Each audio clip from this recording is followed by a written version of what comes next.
Welcome to The Explainer. I'm absolutely thrilled to have you here today because we're diving into one of the most mysterious, literally invisible forces in the universe.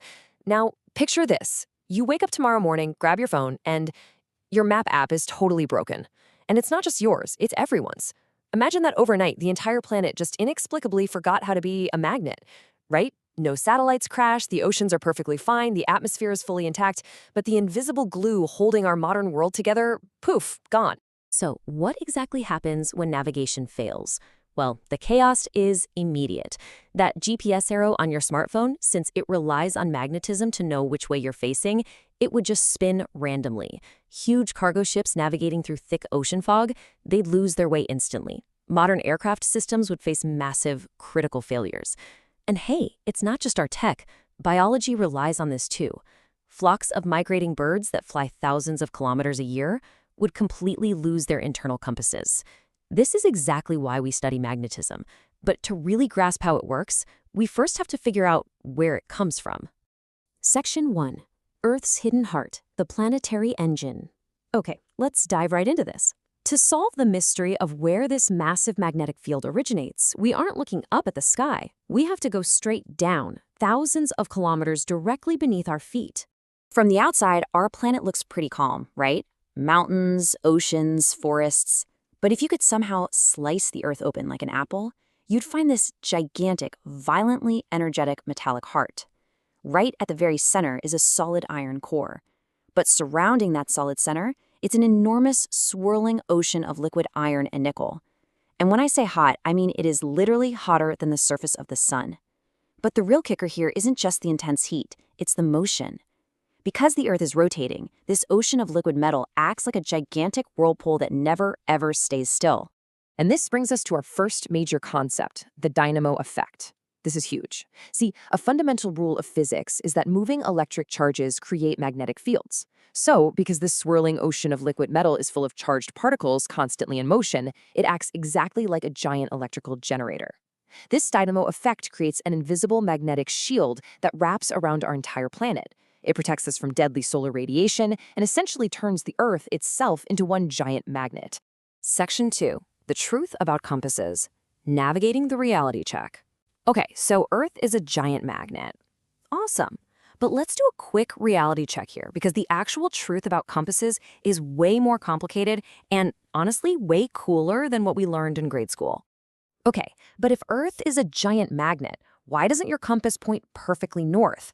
Well, there's actually a pretty crucial difference between geographic north, which is the absolute top of your map, and magnetic north, which is the physical spot your compass actually wants to point to. Because these two norths don't perfectly line up, your compass is always pointing a slight angle away from the true north on your map. It's a tiny little quirk if you're just out for a weekend hike, but for pilots and sailors traveling huge distances, ignoring that small angle can lead to massive, really dangerous mistakes. But wait, it gets stranger. Earth's magnetic field lines don't just lay perfectly flat across the surface. They actually curve around the planet in these massive, giant loops. Near the equator, sure, these invisible lines run parallel to the ground. But as you travel closer to the poles, they dive drastically downward. This is what we call the angle of dip. If you were holding a compass near the North Pole, the needle wouldn't just point horizontally. It would actually try to tilt and point straight down into the dirt. So the absolutely crucial point here is the horizontal component, or BH. That flat horizontal part of the magnetic field is exactly what a digital compass, like the one right inside your smartphone, relies on. It can only read that flat plane. So as you get closer to the poles and those magnetic lines start diving straight into the Earth, that horizontal component gets weaker and weaker. This is exactly why navigating in polar regions is notoriously tough.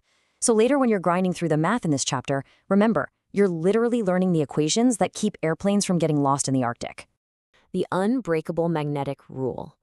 So we've seen how massive and essential Earth's magnetic field is, but how do these forces actually operate on a fundamental physical level? Let's transition to the rules that the universe simply will not bend. This rule right here is absolute. Monopoles do not exist. Now, in electricity, you can have a single positive charge just sitting happily all by itself. But in magnetism, no way. Nature absolutely hates lonely poles. Imagine taking a standard bar magnet and chopping it perfectly in half with a high-powered laser cutter to separate the north from the south. You don't isolate them. Instead, boom, you instantly create two brand new smaller magnets, each with its own north and south pole. No matter how many times you slice it, you always get a pair.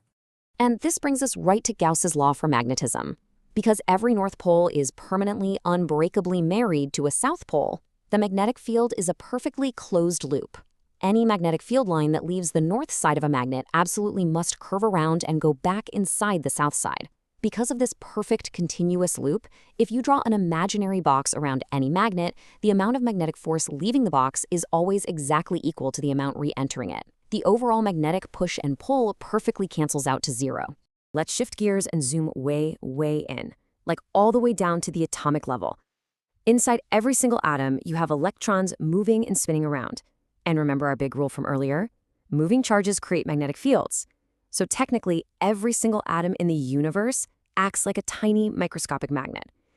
But wait, if literally everything is made of atoms, why doesn't your wooden dining table just stick to your refrigerator? Well, it really comes down to what we can call magnetic personalities. Think of materials like people at a party, based on how their atoms socialize. You have the introverts. These are diamagnetic materials, like water or copper. They actually politely step back and are weakly repelled by magnets. Then you've got the followers, paramagnetic materials, like aluminum. They'll briefly join the crowd when a magnet is around, but they scatter the second it leaves. And finally, the superfans, ferromagnetic materials, like iron or nickel. They band together to form giant lasting groups, creating incredibly strong permanent magnets.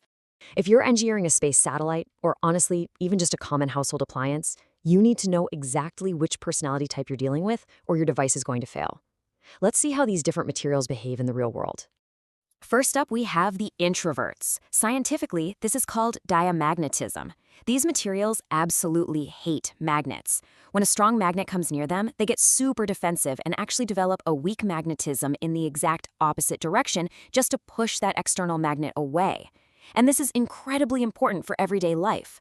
Think about the copper wiring inside your walls. Because copper is diamagnetic, it effectively ignores the magnetic fields created by your household appliances. This keeps your electricity flowing smoothly without the wires violently jumping around and, causing a fire. Then we have the casual observers, or paramagnetism. Normally, the atomic magnets in these materials are just pointing in totally random, disorganized directions. They're just kind of hanging out. When a big magnet walks into the room, they politely align themselves to follow it, creating a very weak attraction. But the second you take that magnet away, they instantly go back to being a random mess. This is exactly why things like aluminum foil are totally safe in your kitchen. Aluminum is paramagnetic, meaning it won't suddenly fly across the room and stick to a magnetic knife rack. It just stays put. And that brings us to the ultimate fanboys, ferromagnetism. This is your iron, your nickel, and your cobalt. Inside these materials, atoms actually group together to form these highly organized atomic clubs called domains. We're talking billions of tiny magnets all pointing the exact same way within these clubs. When an external magnet comes near, these domains merge into one giant unified superpower. And the best part? They stay aligned even after the external magnet leaves. This permanent superpower is what allows magnetic screwdrivers to securely hold on to screws for you, or your solid steel fridge door to firmly display all those souvenir magnets. Section 3. Heat, the magnetic breaker. Now, here is a massive complication to our story, because even the strongest, most dedicated ferromagnetic fanboys have a physical breaking point. That breaking point is called the Curie temperature. You see, when you apply intense heat to a material, you're literally forcing its atoms to jiggle, shake, and vibrate. If you reach this critical heat threshold, the internal chaos just becomes far too intense. Those perfectly organized atomic clubs, the domains we just talked about, violently shatter. The atoms scatter randomly, and the material instantly loses all of its magnetic superpowers. Imagine a massive scrapyard crane using a powerful electromagnet to lift tons of scrap iron. If you were to heat that iron up until it glows red, past its Curie temperature, it instantly loses its magnetic superpower. The giant crane would literally drop that massive load right to the ground. Let's move to Section 4, flying trains and superconductors, and see how this all builds into something truly spectacular. We've seen how heat destroys magnetism, but what happens when we go in the completely opposite direction? Welcome to the ultimate sci-fi application of magnetism, Maglev trains. Okay, so we've seen the absolute chaos that heat brings, destroying magnetism. But what happens if we go the other way, like to the opposite extreme? Well, it turns out that freezing temperatures unlock something truly extraordinary, something that pushes the absolute boundaries of what matter can actually do in the real world. To make a massive train literally fly, we rely on something called the Meissner effect. Remember our introvert materials earlier that weakly push magnets away? Well, if you take certain materials and freeze them with liquid nitrogen to ultra-low temperatures, they become superconductors. The very moment they cross that freezing threshold, the Meissner effect kicks in, and they perfectly, absolutely expel 100% of all magnetic field lines from inside their body. They simply refuse to let any magnetic force pass through, creating this powerful, perfectly stable magnetic repulsion. This creates an unyielding upward push against any magnetic field below them. Here is how we turned that effect into a flying train in 2 highly digestible steps. Step 1 is levitation.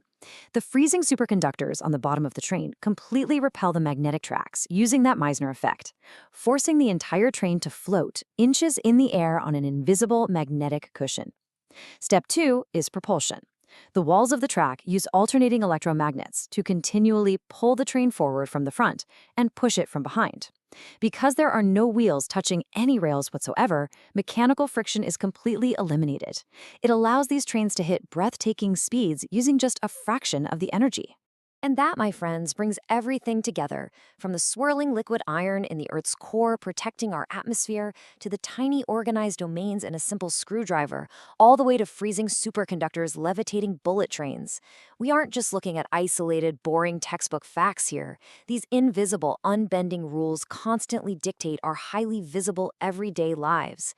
Physics isn't just a list of definitions to memorize. It is the absolute instruction manual of the world around us.